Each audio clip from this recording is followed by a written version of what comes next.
안녕하십니까. 김현정 수학학원 원장 김현정입니다. 오늘은 예비 고1에 대한 설명을 시작하겠습니다. 이번에는 제가 주제별로 해서 이번 주, 다음 주, 그 다음 주에서 3번에 걸쳐서 하겠습니다. 오늘은 어머니께서 제일 많이 궁금해 하시는 내용입니다. 우리 학생이 진도를 어떻게 나갈까? 제일 아마 궁금해 하실 겁니다. 말 그대로 선행해 가는 것입니다. 네요. 근데 저는 이 학생의 진도를 나가는 것이 어떻게 나가는가, 그 다음에 진도 나가는 것이 굉장히 중요하다고 생각합니다. 수학은 어차피 배워야 될 개념과 공식이 이렇게 정해져 있습니다. 어차피 배워야 될 거 좀 빨리 배우면 문제 풀이할 때 굉장히 수월해집니다. 그거를 차근차근 자세히 설명해 드리겠습니다. 오늘은 진도를 나가는 내용이고, 다음 주에는요 수학 공부를 어떻게 해야 되는가, 개념이 굉장히 중요한데 학부모님도 그리고 학생도 그 개념이 뭐가 뭔지 모르세요. 그리고 문제를 풀었을 때 개념이 잘 안 잡혀서 그렇다 하고, 도대체 공부를 많이 했는데 정리도 하나도 안 돼 있는 경우 뭐가 문제인가를 꼭 찍어서 설명해 드릴 거고요. 그리고 3번째는 내신 공부하고 수능 공부를 어떻게 해야 되는가에 대해서 말씀드리겠습니다. 오늘은 학생의 진도에 관한, 선행에 관한 내용 말씀드리겠습니다. 지금 이제 좀 있으면 이제 중3 학년은 기말고사 기간이고요. 11월 첫째 주면 시험 기간이 다 끝나고 11월 8일부터는 저희 학원에서는 새로운 과정이 시작이 됩니다. 학생별로 이게 수준도 다르고요. 나간 진도도 다르고 성취도도 다 다르기 때문에 그러니까 일률적으로 설명을 못 드리지만 지원학과가 문과 쪽인지 이과 쪽인지에 대해서 어떻게 진도를 나가면 되는가에 대해서 설명을 드리겠습니다. 네. 하여튼 굉장히 중요한 시기입니다. 이게 시기에 맞게 뭘 공부를 해야 되는가가 있는데 그걸 놓치면 나중에 가면은 그 시간이 굉장히 아깝습니다. 다시 되돌릴 수 없는 시간이라서 그 시간이 주어졌을 때 최대 효과를 보는 것이 좋을 것 같습니다. 자, 일단은요, 지금 중3 학년들이 나중에 대학교를 갈 때 지원할까가 문과 인문 계열인지 또는 자연 계열인지를 먼저 정하셔야 됩니다. 자, 지금은 고등학교가 문이과 통폐합이라서 학교에서 문과와 이과가 없습니다. 하지만 나중에 지원할까가 문과 쪽이냐 이과 쪽이냐에 따라서 선택되는 수능 과목이 다르고 점수를 환산하는 방법이 다 다릅니다. 네. 만약에 내가 문과 쪽을 갈 거다 그러면 수학 관점에서 보면 좀 편하세요. 하지만 내가 이과 쪽으로 갈 거다 하면은 좀 긴장을 하시고 잘 체크하시고 빨리 나가셔야 됩니다. 근데 이제 그런 경우가 있으세요. 뭐 나가면 뭐 하냐, 잘 모르는데, 네, 잘 모르는데 나가면 뭐 하나, 서력만 하면 뭐 하나, 뭐 다 쓸모없는 것 같다. 절대로 저는 그렇게 생각하지 않습니다. 한번 배우면 그래도 뭐라도 머리에 남아있기 때문에 아예 안 배운 것보다 훨씬 낫다라고 생각합니다. 물론 한번 배울 때 잘 배워야 됩니다.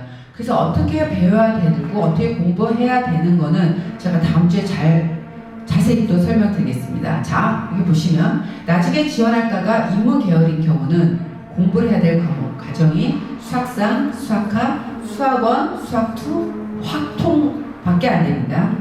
자, 그다음 나중에 지원학과가 이과인 학생은요, 자, 수학상, 수학학, 수학원, 수학2 미적분입니다. 자, 먼저 문과 쪽부터 보겠습니다. 문과 쪽이요. 자, 문과 쪽은요, 우리가 고등학교 가기 전까지 어디까지 공부를 하면 되냐면 적어도 수학 1까지 하셔도 큰 상관은 없습니다. 물론 다 하고 가도 상관없지만요, 수학2하고 확통하기 어렵지가 않습니다. 하지만 수학상 하 수학 1 중에서 제일 어려운 과목이 수학 1입니다. 수학 1에 삼각함수가 수열이 있는데 우리 학생들이 많이 어려워합니다. 그래서 진도를 많이 나가는 것보다 수학 1에 대해서 좀 개념이 뭐가 있는가, 기본적인 문제풀이가 뭐가 있는가를 단단히 다져놓는 것이 좋다고 생각합니다. 그래서 문과 쪽을 지원 학생은 수학상, 수학학, 수학 1까지 단단히 잡아놓고 가시고요. 자, 이과 쪽은 좀 다릅니다. 어떻게 보면 나중에 이과 쪽을 지원한 학생인데 수학 학까지밖에 혹시 안 되는 학생일지라도요. 자, 그 다음에 뭐가 있냐면 강좌가 수학원, 수학2 미정이 있습니다. 해야 될 것이요. 만약에 수학학까지 안 돼 있더라도 어떻게 하시면 어떻게 하든지 미적분까지 개념이라도 다 끝내셔야 됩니다.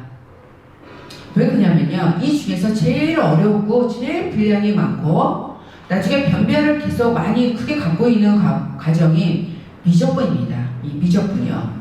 미적분. 아무리 우리 수학상하 뭐 수학사 잘하더라도 미적을 잘 못하면 이 미적은 나중에 고3에 내신 과목일 뿐만 아니라 수능에서 굉장히 많은 변별을 갖고 있고 분량도 상당히 많은 것입니다.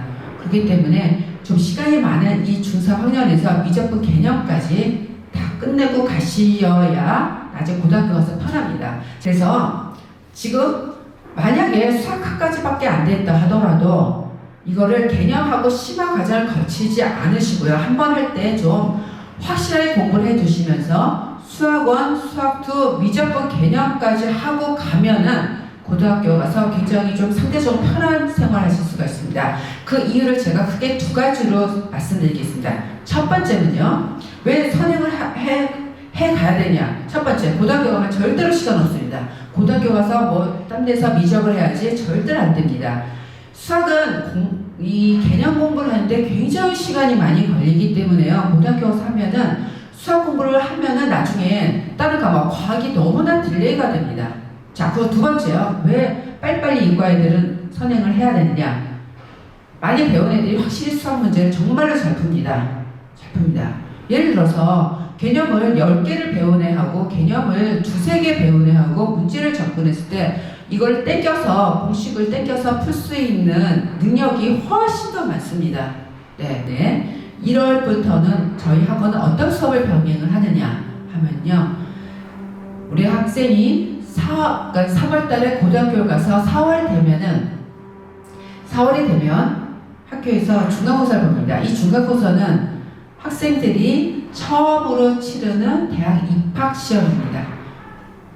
내신 등급 절대로 잘 안 오릅니다. 정말 안 오릅니다. 나중에 수능 등급 올리는 건 쉬워도 내신 등급 올리는 거는 정말 힘듭니다. 이 내신 등급 잘 받아야 됩니다. 그래서 1월, 2월은 어떤 공부를 하냐면요. 수학상에 관한 내신 대비 문제풀이를 해야 됩니다. 그때는 우리가 일반적으로 쓰는 이런 문제집을 하는 것이 아니라 내신 문제에서 많이 나오는 적중률이 높은 문제를 풀어야 됩니다. 다 개념 심화해야 되는 거죠. 그래서 저희는 지금 기말고사 끝난 시점부터 해서 수학상하 복습을 들어갑니다. 개념 복습입니다. 개념 복습을 들어가서 1월달하고 2월달은 그 고등학교 1학년 1학기 중간고사 내신 대비, 그러니까 중간고사 기말고사죠. 수학상에 관한 도용의 방정식까지 내신 대비 문제풀이 들어가야 됩니다. 내신 대비 문제풀이로서 저희 학원에서는 제일 많이 쓰는 교재가 내신 고쟁이 하고요. 그 다음에 모의고사 기출문제입니다. 적중률이 거의 맞습니다. 근데 내신 대비하기 위해서 정석이나 일반 문제집을 풀면은 그 학교 내신 유형을 적중을 하기가 쉬운 문제들이 아닙니다. 그래서 요즘은 이제 일반 문제집으로 개념 유형을 정리를 해놓고 2월 가서는 고등학교 들어가는 내신 유형 문제풀이를 하면은 좋은 결과가 나올 것 같습니다. 저희가 학원 상담해 보면은 이런 경우들이 많으세요.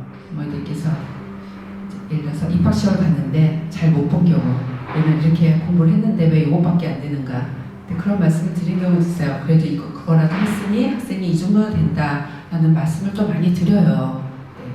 이게 학생들도 뭐 열심히 안 하는 것도 아니고 나름 하는데 잘못된 방법일 수도 있고 좀 엄은 길로 가는 경우도 있으세요. 그래서 제가 이번에 설명회를 통해서 진도를 어떻게 나가야 되는가, 다음 주는 고1의 학생의 진도 계획에 대한 설명회를 했습니다. 감사합니다.